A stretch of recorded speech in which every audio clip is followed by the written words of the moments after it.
Bismillahirrahmanirrahim. The bedtime story for today is precious gems. You know what are gems? Yeah, What are they? they're special stones like diamonds and jewels. Yes, so diamonds, pearls, rubies are very, very expensive gems. And I mean, even gold, gold can be gold coins and stuff. They all come into that. So this is a story of a rich merchant. Once the merchant was about to go on a long journey. So he thought of buying a new horse. So he went to a man who was selling his horse. He had his servant with him. They went and they bought a horse and then they started the journey. When they had gone maybe a few miles and they stopped over for some water and food, the servant came running to the master. He said, Master, Master, look what I found. And he was so excited, and Master was looking at him and said, What happened to this guy? And going crazy. And he said, Look, look what I have found under the saddle. And then he opened, he showed him, and then he realized that when he bought the horse, under the horse saddle, there was a bag of precious gems. And the servant was going crazy and he said, Oh my God, we have won, as if he's won a lottery. So he said, Oh my God, we have become so rich now, we have got such a lot of jewels. And the master was staring at him for a while, and then when he got embarrassed, because if somebody is just jumping excitedly around and the other person is just sitting there and looking at him, does that make feel silly, the other person? Yeah. So then when master told him calm down for a minute, so then he just got embarrassed and he handed the bag to the master. The master just had a little look in it and then he closed it and he said, Okay, let's go back. And the servant said, What, where are we going back? Are we not supposed to be going on a journey? And the master said, No, first we need to go back and return this bag of gold because it doesn't belong to us. And then the servant was objecting, No, no, no, but we bought the horse and it came with the horse. So how can you just return it? It came with the horse. And the master said, Well, we went to buy a horse. Okay? We did not buy these jewels. They are way, way more expensive than the price of this horse. But the servant saying, but naturally this guy, he gave it to us with the horse. So master said, Okay, let's go and find out if he actually gave it to us or he forgot it there. And the servant was trying his level best to convince the master not to go back, because he said, But we found it now. Finders are keepers, finders are keepers. But master just told him, What if you sold something and by mistake you had the bag of all the money that you have collected all your life and it went by mistake with that? How would you feel? And then the servant just really, he realized that yes, if the situation was the other way around, he would have felt really bad. So then he just became quiet. And the master went all the way back to that man from whom he had bought the horse. What do you think? The man did the right thing? Yeah. Okay. So you know what happened? He gave that man, he told the man that, by mistake, and the man had not even realized because he had totally forgotten that he had put all that precious bag of precious gems under the saddle of the horse.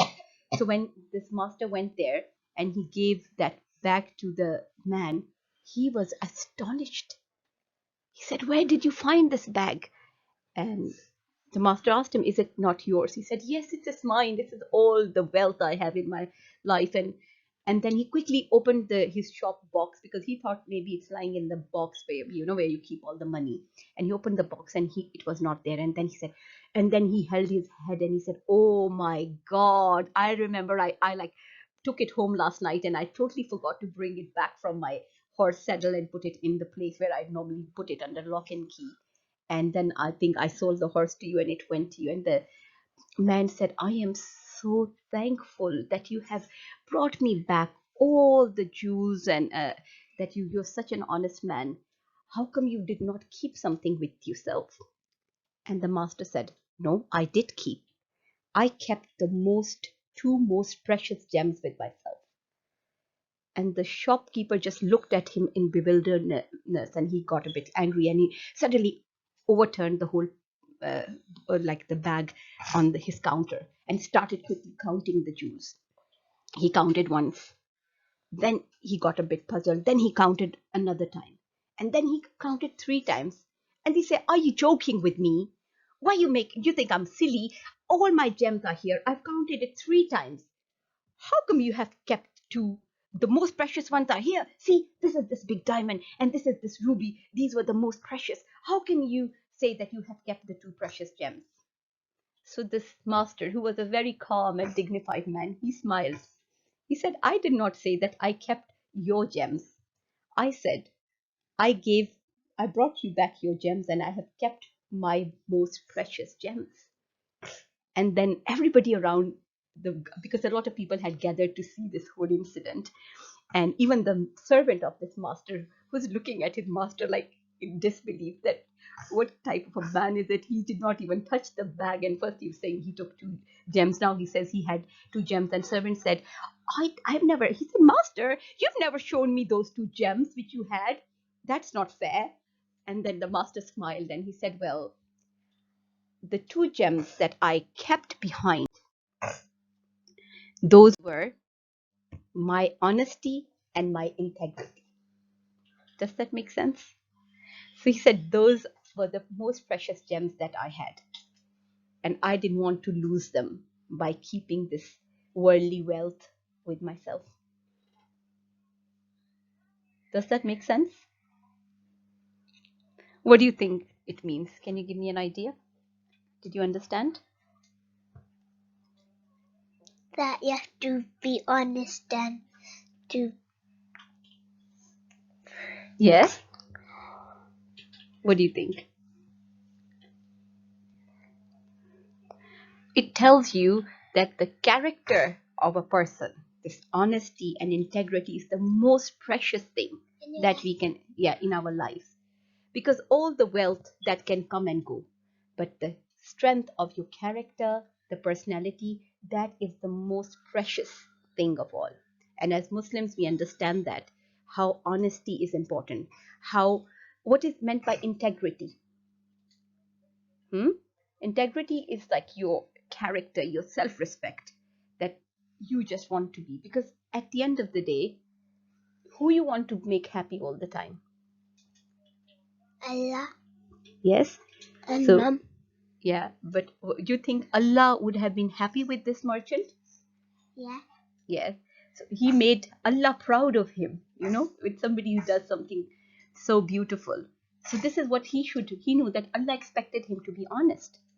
Even by taking all this wealth, he would not have been happy, but he got so much respect. Allah loved him for being so kind and honest. So this is what we need to learn. Don't you think? Do you agree that our real wealth is our good character, our honesty and integrity? Yeah. Yes? Yeah. So in future, if you come in a situation like this, what would you hold close to yourself? Honesty. Honesty Good. That's what and integrity. Yes. So this is why I expect from my children and all the Muslim children that they should value the pure, true gems, which is honesty and integrity. So that is the end of our story for today. I hope you will keep reminding yourself of this message. And inshallah, we'll meet again with a new story tomorrow. Okay, Allah Hafiz.